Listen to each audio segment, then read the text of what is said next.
आज टिके बनैबा सजना छुई रे चिंगुड़ी पड़ी तरकारी।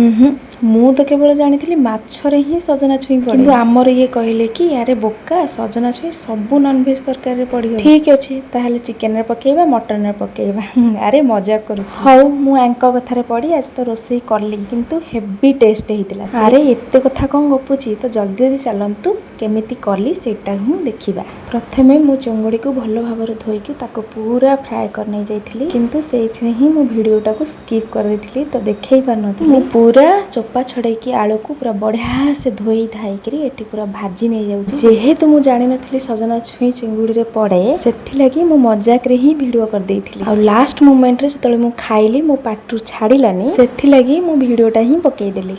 छाड़न्तु ए कथा आ मु केमिति करली सेइटा को ही देखंतु। एठी आलू भलो भाबरे फ्राई हे सला परे ताको मु एठी ओटे प्लेट रे ही काढी देली। आ जानिथिबे तो हम गृहिणी मानन कथा, तो सेइथरे आउ टिके सोरिष तेलटा को बुलेई देकी जीरा टिके छिंची देली। आ सेथिरे हमर काटिकरी गुंडू गुंडू चुन चुन करी जहा भी आपण माने कहिबे पियाजटा को मु पकेई देकरी भलो भाबे खेंची खेंची देई पियाज जे पर्यंत ब्राउन न हे। देखुनांती ता भितरे मु गोटा मसला भी पकेइची, तेजपत्र ये से, किंतु मु वीडियो ही करी। आ सेथिरे काटी रखिथिबा टमाटो को मध्ये पकेई दे, टमाटो मेल्ट हेबा पर्यंत ताकू बढ़िया से घांटीबे। मेल्ट हैला परे मु सेथिरे हळदी गुंड किछि पकेइची, आ देखि पारुथिबे काश्मीरी लाल मिर्च पकेइची जेहेतु अधिक राग न होबा पई। तापरे मु एठी अदा रसुण जो पेस्ट थिला ताकू एठी पकेई देइची। आ त हम गृहिणी का लक्षण टिके धोई धाइकरी पछरे टिके पानी देई देइची, जे पर्यंत मसलाटा पूरा सिझी न जिवो आ तेल तादरु न भारे। एठी भलो भाबे मसलाटा हे सारिबा परे एथिरे मु सजना छुई आलू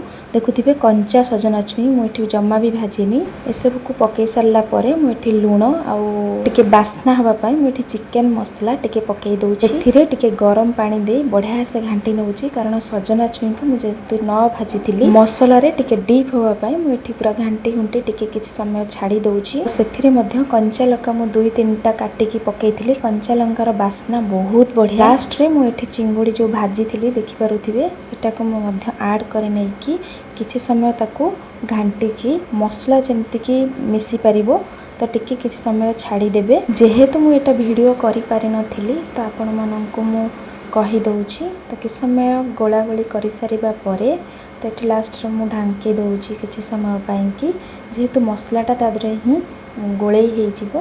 एठी बढ़िया से देखि पारुथिबे केमती फ्राई हे जाइछि, आ तार बास्ना भी पूरा सुपर आस्तला, जोटा कि मु भाबी नथिली जे सजना छुई आ चिंगुड़ी ही बढ़िया लागिवो। तापरे मु एठी गरम पानी जोटा कि मु आगरु रखि थाए, गरम पानी देले तरकारी रो बास्ना बहुत बढ़िया आसे। तापरे किछि समय एठी फुटिला परे मु तादरे ढांका देई देली, काइना सजना छुई आलू आ चिंगुड़ीटा जेहेतु चोपा अछि तो सेटा टिके भलो भाबरे न सिझिले मसलाटा न पसिले तो सेटा तो भलो लागिबनी।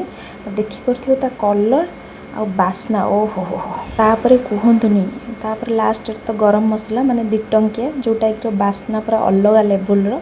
तो मोर एठी रेडी हे गला चिंगुड़ी। तो मु चलिली खाइबा पई, आ आपण माने निश्चिंत ट्राई करी खाइबे आ कमेंट भी देबे।